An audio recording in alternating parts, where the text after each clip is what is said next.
Had his stick lifted by Finley. Yulee comes in there, gets it out to Finley. Finley to Seigo. Seigo, the chance scores! Puck to Twine. Oh, so fine. Steven Seigo, 3-1 hockey game. That's a great pass by Finley, and that's a pinpoint again. The water bottle pop. Welcome to Clan Chat, a special Saskatchewan edition of the Clan Chat. It's Edenval versus Wilcox, and two guys who've been playing together since Adam. And I just asked you off camera, Rylan and Steven, whether it made you feel good or made you feel a little bit long in the tooth that you've been playing at a high level, AAA and pro, shall we say, for over 20 years. I mean, it doesn't feel that long, but then when, guys come in and it's their 24th birthday today or 22nd birthday or something, and you're like, wow, I got 13 years on you or 12 years on you. Kind of like feel like the old guy in the room, but everyone keeps you young, and it's been good.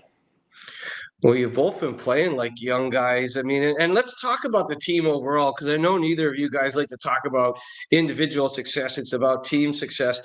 Think back to February 2nd. It was an overtime loss to Manchester. Well, we get a point there. So since February 2nd, in those 12 games, it's 9 wins and 3 overtime or shootout losses and 21 of a possible 24 points. And Steven, we'll start with you there because it has been a great run and certainly much needed at a time when you're kind of getting amped up and ready for a playoff run. Yeah, I think, like you mentioned, we had that overtime loss against Manchester after we'd just gone on a bit of a cold streak, and that one kind of hurt. I think it really kind of put a little energy into us and made us realize like we got to start getting things going now if we want to start moving up. And we know higher place in the standings is attainable, and I think we've been doing a great job of finding some consistency in our game. And you mentioned it there, Rylan. I think it's Joe Hazeldine's birthday today. He's just a pup.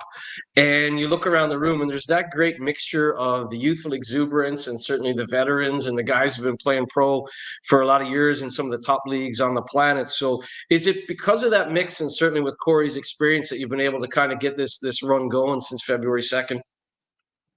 It's kind of just a matter of time. I mean, teams have their slumps and their highs, but we've had 2 of them now, two low ends. But yeah, I mean, nobody's on this team for just another year in the books just for the free ride. I mean, everybody puts in work and we battle, and even the games we have lost, like they're usually pretty close. So we don't let too many teams come in and just kind of run us out of the building.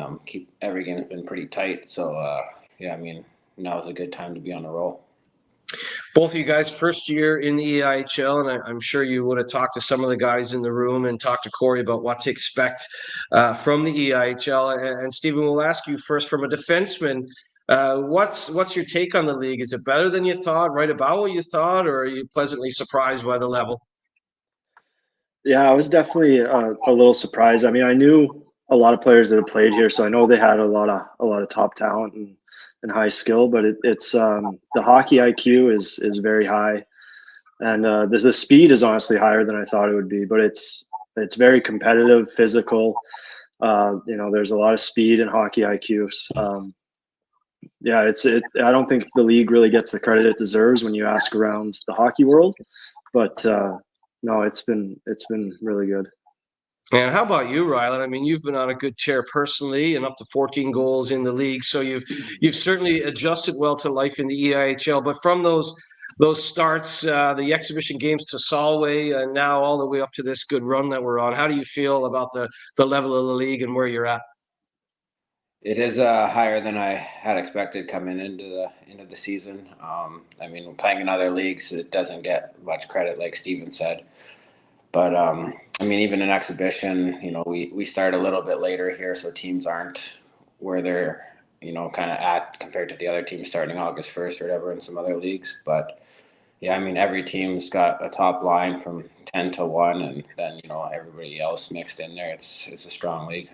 Good goaltending. So I was just going to say, from my time in the league, 15, 16, 17 years, whatever it is, what sticks out for me is the goaltending and the defensive structures and systems the teams play, the D zone. You don't see a lot of 9-7 games like when I first started coming around all those years ago. It really is. And you look at Corey's structure and Corey's coach, he's been a DEL2 coach of the year and all that. It really is a good league when it comes to systems, isn't it, Stephen? Yeah, definitely. Lots of teams have that good structure in the D zone, and I'm sure Rylan can attest to it. The D box out hard. I know he's getting abused in front of the net some nights, but it's very structurally sound. You seem to smile when that's happened, though, Rylan, and you seem to battle to those greasy areas. Is that because when you're playing for the Notre Dame Argos and you're practicing against the likes of Steven Seigo in AAA, like you got to fight for every inch of ice, or is it just part of your game and you love it, whether it's the AHL or the DEL? You've been that type of player. Yeah, over the past few years, just been trying to go to the net more. I mean, I got two high-end skilled players on my line this year, so they can work the puck and make plays, and I'm just trying to, give them opportunities to shoot. I've been on teams, where everybody's cycling, it looks good, but you're not scoring. You have to eventually get to the net. So I'm saving a few miles and a few calories by just going there early. But the defense are big in this league. In the Del 2, you're bigger than most of the guys. You got some young Germans that haven't got their full size yet. The Dell, they're a little bit bigger and stronger too, but I mean they're as good as any here for weight and size and physicality. It's a fun league to play in too. Rylan Schwartz, 123 AHL games, over 200 games in the German DEL. Plays it back to Hazeldine. Hazeldine with a shot, rebound, they score! Schwartz rips it home, and Rylan Schwartz has his 13th of the season, 2-0 Glasgow. It's a good shot by Hazeldine, and it comes off the fingertips. I'm glad you brought up the Dell, because actually, Stephen, you and I, after a game recently in the lounge there, we were just talking about travel and about the playoff structures, and we briefly mentioned the KHL, and you look at some of the places you've played, whether it's Straubing or when you played for Dynamo Riga. The travel and all that is tough, but you've certainly been able to grasp a hold of the travel here in the EIHL. But go back to that point we had the other night about when you played in the KHL and certainly back-to-backs and stuff. And those experiences really stand to you now when you get down to the business end in a new league here in the EIHL. Yeah, that's a whole in the KHL. It's a whole different type of thing. You're flying everywhere. So we usually fly in the day before, but you're going on, 10, 12, 14-day road trips. So you're on the road for a long time playing 7 games or something like that. It can be quite a grind. Honestly, here though, getting used to the back-to-backs again was a little difficult at the start, because in Germany usually you play Friday, Sunday, and you have a day in between to sort of rest and recover or travel.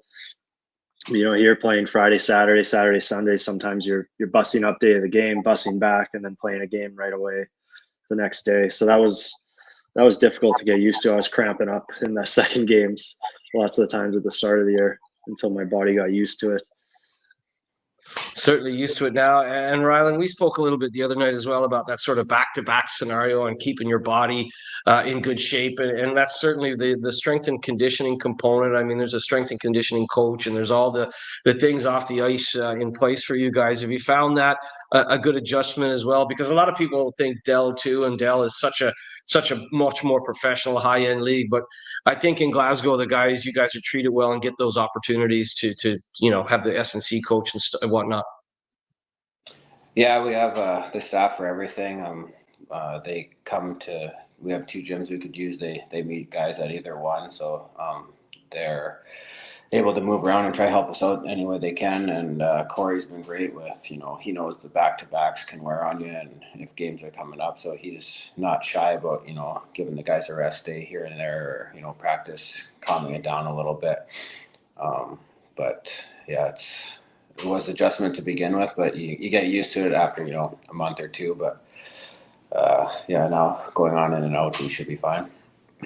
That's going back to, like I said, 15, 16, 17 years, whatever it is. It feels like a lifetime ago. When I first started coming around the league, there was no such thing as strength and conditioning coaches and certainly days off and whatnot. So I think guys like Corey who played in the league and get it. I mean, it's important to have an experienced coach like that who knows when to push and when to lay off. And certainly those sort of added off-ice supports, S&C and all that is so important. But again, it goes to your point about how the league probably doesn't get the credit that it deserves, Stephen.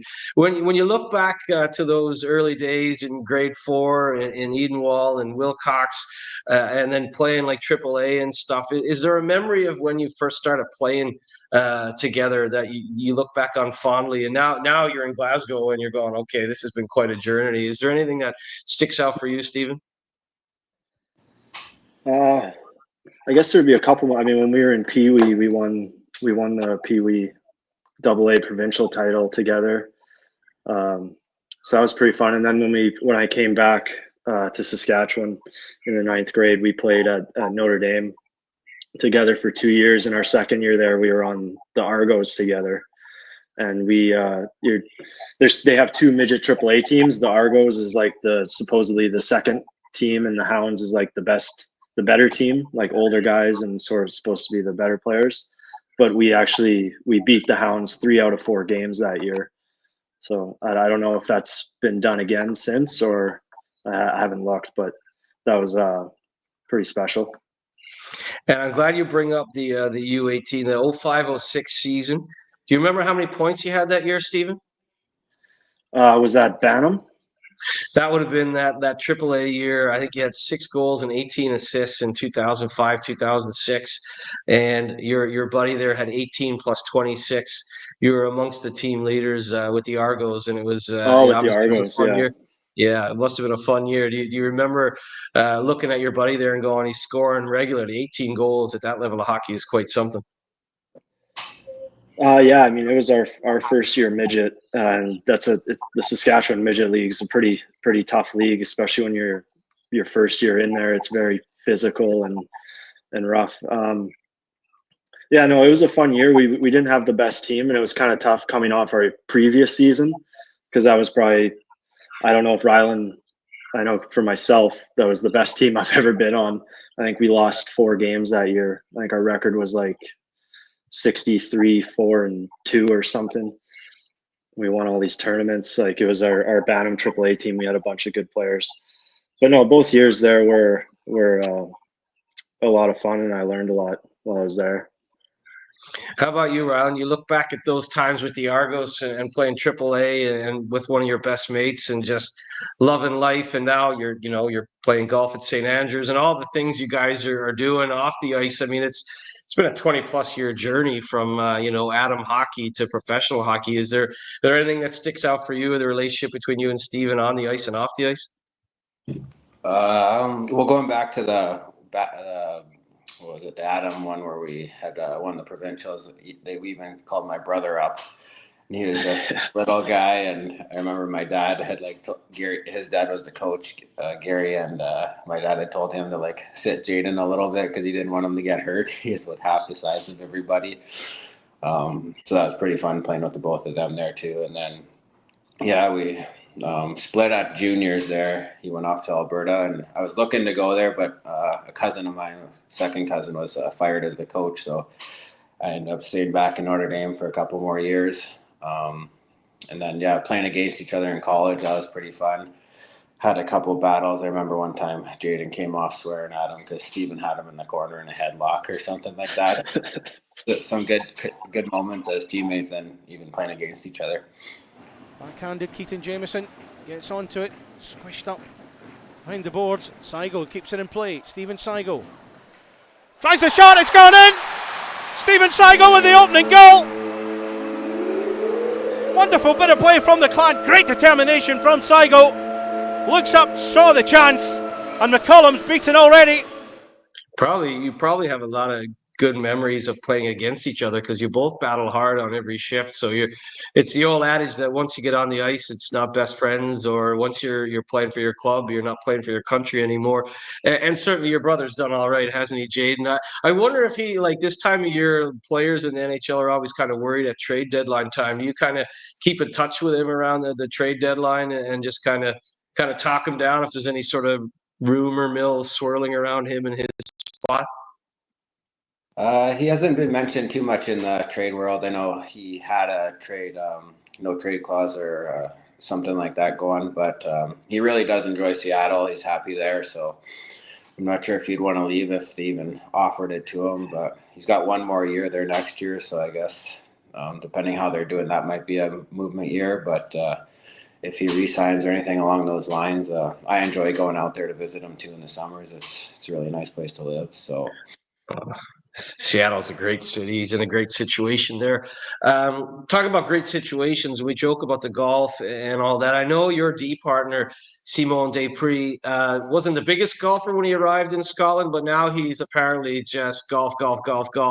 Have you guys enjoyed, Scotland life and sort of the golfing and maybe getting up to the Highlands? Is there anything that sticks out as a highlight from your time in Glasgow so far, Stephen? Yeah, I mean, Simmer, he's on the golf heavy. I think we got him. I think we were the ones who got him on it. Actually, he saw that we were golfing every day, and he needed something to do during the long days after practice. So I think we got him hooked again. But yeah, no, I've been enjoying Glasgow a lot in the city, and actually, when was that, Schwartz? In September, we went up to Fort William, and we took the train there up north. I forget what town. Where does it go? Fort William to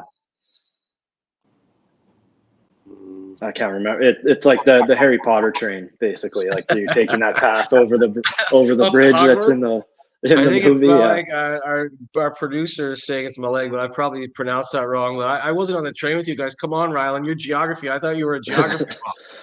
Maleg was right, yeah, but I couldn't think of it either. No, I mean, I think Scotland's beautiful, and Glasgow in itself is a city that has a lot going on. I mean, there's a lot of good restaurants, and if you like live music. Have you been to any gigs or any other sports? Like, have you been to the rugby or the football or anything? I haven't been to any other sporting ones yet. I know a few guys went to the Bayern Munich Celtic Champions League game. I think there's 7 of them that went to that, but before I go home, it'd be nice to see one there.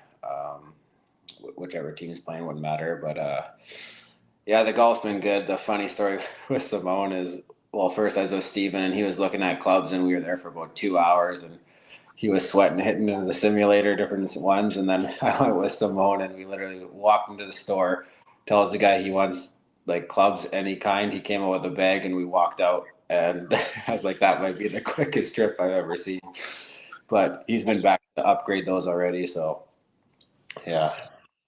He's quite an interesting character. I mean, all the NHL games and playing World Juniors for Canada, but like he's so calm on the back end. You must love playing with him, Stephen, because it allows you, if you want to jump into the rush, he's going to be back there. And certainly when he wants to jump, it's not as often perhaps as you, but when he jumps, you know that you've got to cover off for him. Just talk about playing D partner with Simon Despres. Yeah, it's been great all year. He's so patient with the puck, and he's got that big body. He can just protect it and hold on to it, and I don't have to like worry about it getting turned over or like him losing those battles in the corner. I know he's going to come out with the puck, and I just have to find that area for him to give it to me. So I mean, he's made me look good all year, and yeah, I think we have a good sort of dynamic together. So it's been working out. Oh, there seems to be great chemistry there. And you talk about the high-end players on your line, Rylan. I mean, Hurdy and Sid having a great season, but I think that's because of what you bring to that line. Just talk about your line mates so far and the joy of putting up numbers playing with those guys. Well, yeah, because 2 of them, their play speaks for themselves. I mean, Sid's really fast. People can't really keep up with him. He opens up the ice, and Hurd, patient. That guy can hold on to the puck, an entire shift and, just trying to find somebody open. And that goal he had the other day in Nottingham was, I mean, probably one of the best you could see. So the open ice, the creativity they have, they're just two really good players to play with. Every team always says it's a great room, it's a great group of guys and all that, and it's kind of like it's hockey jargon, isn't it? Oh, great guys and all that. But this does really seem to be a group that gets along. And as soon as I mentioned Simon Desprez, you both start smiling, and it's because obviously he's done something in the past week that's probably made you laugh, and he probably doesn't even mean to be funny. But it does seem to be a good group. You mentioned Hazeldine's birthday, and Lucas Bryan goes in the net the other night, and 942 save percentage or whatever in Nottingham. Everyone seemed genuinely happy for the young Brit to win that game. I mean, it does have a lot of advantages when everyone is getting along and enjoys being in the room together. It translates onto the ice usually. Yeah, definitely. I think I mean, I've been in different countries where you only have so many imports, so I haven't had been able to get that, that feel like we have here, because it's everybody's English speaking, lots of North Americans, and with the Brits mixed in, the sense of humor kind of gels together, and the personalities kind of gel together a little easier, I think. So we always have fun when we're in the locker room together and when we're out on the ice competing. And that's a good point, because I mean, you look at your time in the Dell and the Dell 2, Rylan. You know, it's different setup. There's different amount of imports, language as well. Do you enjoy that sort of? You walk in and everyone's telling the same kind of jokes, and everyone is listening to the same kind of music, and then you go out and you battle together. It's just a real common sort of feeling amongst the group. It is helpful just with everyone, speaking the same language. Like, sometimes for the Germans, like trying to speak English, you don't get their full personality like when they would in their own language. So, and then maybe vice versa for them. But even I've never been on a team where everybody's kind of in the same building, two buildings. Like guys are more spread out, so you see each other, all day long. If you didn't like someone, you're probably forced to like them. So. It's a good gel with this team, and I've enjoyed it so far. Hazeldine. So hooking the penalty for Steven Seigo. Desprez moves into the centre, lays it off for Yuli. Good pass, good goal! Rylan Schwartz has added a second for the Clan. Great play that was. The pass from Yuli here, the leg up from Simon Desprez. You mentioned the language barrier in other places, whether it's Riga or whatever. Have you picked up any Scottish words? I know Laura, our marketing expert, has had you do a few things where you have to translate Scottish words. But is there anything that you picked up and thought, well, that's really interesting and I really enjoy? You're smiling already, Stephen. Oh, I guess I don't know. I haven't introduced any into my vocabulary yet. Maybe mate or we. I like those. I might have to add those in my daily conversations. When you go back to Edenwald. How about yourself, Yeah. Ron? Is there anything that struck you, Those two words that you hear quite often too, but there is ones that pop up on my Instagram, like onesies, but they don't register in my head, and I kind of sit there confused on how they get that pronunciation out of the spelling. But walking down the street, sometimes the accent will make me wonder if they were speaking English or if it's some Eastern Europe country, Ukraine or something like that. It is interesting, but sometimes Red there, I have to think to myself, like, what's he actually telling me? But quick imagine Big Red. Well, slow down a little bit, but that's a different accent altogether. So you've done well to get through a season without getting the wrong sticks or the wrong skates ordered. You've been able to get everything translated through Big Red. We're going to go over time here. We like to do about 20 minutes, but I could talk all day to you guys. It's interesting the journey you've been on, and when you obviously sit down and talk about playing Bantam and Atom and Midget AAA, there's a lot of memories there. But I guess one question I wanted to ask you is, I mean, you're here in Glasgow and you're trying to make new memories, right? When you're making pro, you kind of every year is an opportunity. And how do you feel right now, Stephen? You're on this good run, you're heading to the playoffs. Do you feel like there's still many good memories to be made for both you and Rylan, and especially in a purple jersey? For sure. I think you've seen what we've done in the last 11 games, what our team's capable of, and I think the league realizes that now too. I don't think there's too many teams at the top there that want to end up against us in the first round. I think we're finding a way to play our best hockey at the right time. And I just hope we can keep that going through the end of the season and into playoffs. And Rylan, you must pinch yourself sometimes as well, this hockey journey you've been on. And here you are and on this great run and with one of your best mates and hoping to add a trophy here in Scotland. So is there anything where you kind of wake up in the morning and go, it's just such a privilege to be playing pro hockey? I mean, yeah, you look at a lot of our buddies along the way that, have, stopped playing and moved on and things like that. And, we're still playing pretty good hockey, competing and staying, injury free for the most part. And it's been fun. And like Steven was saying earlier, a trophy is what really makes the memories. An average season with wins, you remember it, but it's the trophies that you'll remember down in the future. And trying to bring one to this city would be a lot of fun. Glad the downtown area is a great time. Everything around the city has been good. So it's only a month and a half away. So we'll see how things go the rest of the way. Well, the Purple Army will love to hear that. We were joking off camera a moment ago. I was looking for another fern so we could have the little Zach Galifianakis between two ferns, Saskatchewan edition. Before I let you go, has there been a lot of interest in Saskatchewan? Is there a lot of Glasgow Clan fans in both of your sort of localities where you grew up? For me, it's just my mom is probably the biggest Glasgow Clan fan in my area. She watches every game. She's a big hockey fan. She watches a lot. I know when the Four Nations was going on, she was texting me how excited she was because she had the Four Nations to watch and then 3 of our games to watch that week. So she had 5 or 6 games to watch. So you were in good company. I know she wanted your Valentine's puck as well, wasn't it? That was a hot item. Your mom wanted the Steven Seigo Valentine's puck. I got to get a hold of another one of those. I don't know if they sold out. I can't imagine they'd sell out that fast. Oh, I think yours sold out pretty good. I think with that long flow and everything, I think that was a popular item. And what about you, Rylan? In Wilcox, is there a lot of Glasgow Clan fans now where you grew up? There's a few of my buddies now. I sent a few jerseys home with my mom, and she spread them out around to those guys. But they always check in. Usually after the weekend, looks like you're playing well, or how'd you lose that game? So they're paying attention anyways. And then actually, somebody from Glasgow here, they're headed off to Nashville. I was chatting with them, and they said they're going to be watching the Kraken.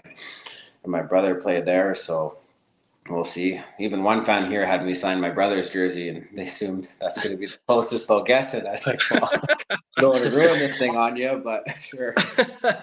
But isn't that great? That's the hockey world, even though it's massive and you've been all over the place in the KHL, the DEL, all that stuff. It's still a very small world when you look at it. And it's always a pleasure to talk to you guys. And since February 2nd, lights out, the informed team. So keep it going, boys. And from between two ferns here in Dublin to all the way there in Glasgow, best of luck this weekend. And we'll see you soon, because that February or March 15th, we got the doubleheader, and March 21st, the doubleheader as well. So it's all positive and lots to look forward to. So Steven Seigo and Rylan Schwartz, thanks for taking time to join us here on Clan Chat, this Saskatchewan edition. Yeah, thank you. Thanks for having us.